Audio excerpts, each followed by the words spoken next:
How's it going, everybody? Welcome to another video. Today's video is going to be very different. Obviously, we are not outdoors today. We are inside the shop where all the magic happens. This is where I do all my knife making and all that good stuff, and put all my ideas together and some of the craziness that I get into. But today we're going to work on a rack system for my truck to be able to load and unload boats easier, more specifically kayaks, because I do a lot of kayaking locally. So this is going to be a system that I hope works out well to be able to load and unload the kayak, as I said, and it should double as a place to transport and store fishing rods. So we're going to church it up as much as possible to get the most function out of the build as possible, because the stuff wasn't cheap. So in my opinion, it's definitely not a budget build. It's definitely about function and making my life easier. So I'll show you what we got here in a second. All right, first things first, I'm going to apologize ahead of time for the road noise, as I am by the main road here. That's where the garage is. But as you can see, this is the Ford Ranger I got. Takes us on all of our adventures. I have a System 1 ladder rack system that I put on there. I got that I got an excellent deal on that. It was $100 I got this whole setup for. It did have the the supports for the corners, load stops they're called, to keep your materials from sliding off. I just took those off for this build, so it's all aluminum. A fantastic deal. Like I said, $100. All I had to do was cut these tracks here to make sure that they fit in the bed. And I did have to break the racks down, and the uprights there, that's what we'll call them, I had to break them down and trim off one side on both the front and the back. And then I re-drilled the holes and filed them square for the carriage bolts. So I was able to fit this system to my little 5-foot bed. It's incredibly strong and supports a lot of weight, which is why I went with something like that instead of like a Harbor Freight deal, because we are trying to save some money here. Then I have 2 pieces of 3-inch PVC pipe and 2 pieces of unistrut. Those are going to be the main materials for the build. And then I have various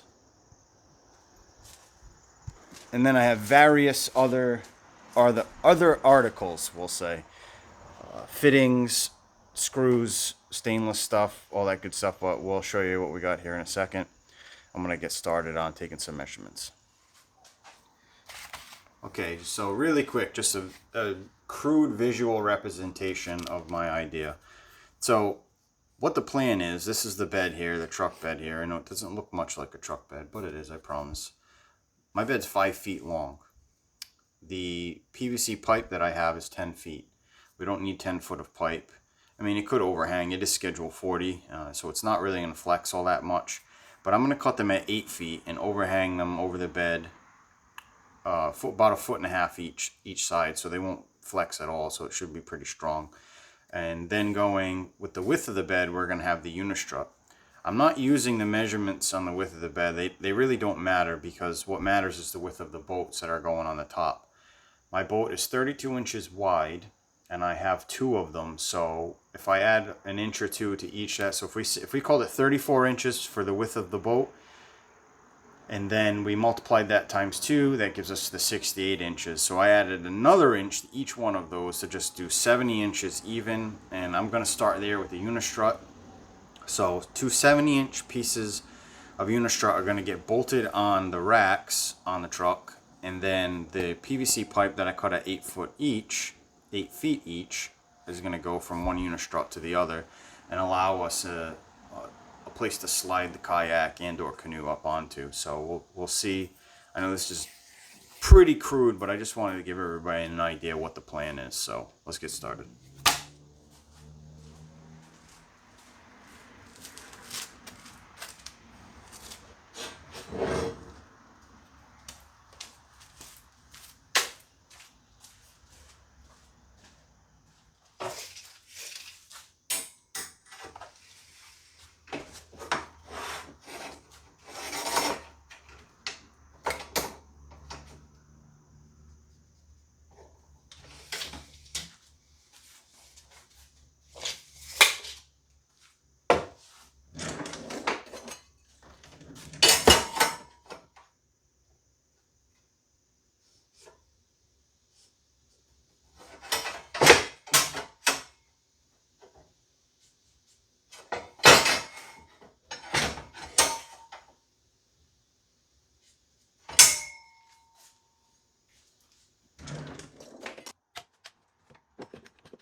Okay, so we want to make sure that we have something to hold those bolts down, because the holes are, you know, in the unistrut are so large, you couldn't just thread a nut on there, and you wouldn't want to do that anyway. So I have some stainless washers, and these are going to be instrumental in holding that unistrut down using those carriage bolts in the aluminum. These are all stainless, but as you can see, they are, hopefully you can see that, they're a little bit too large.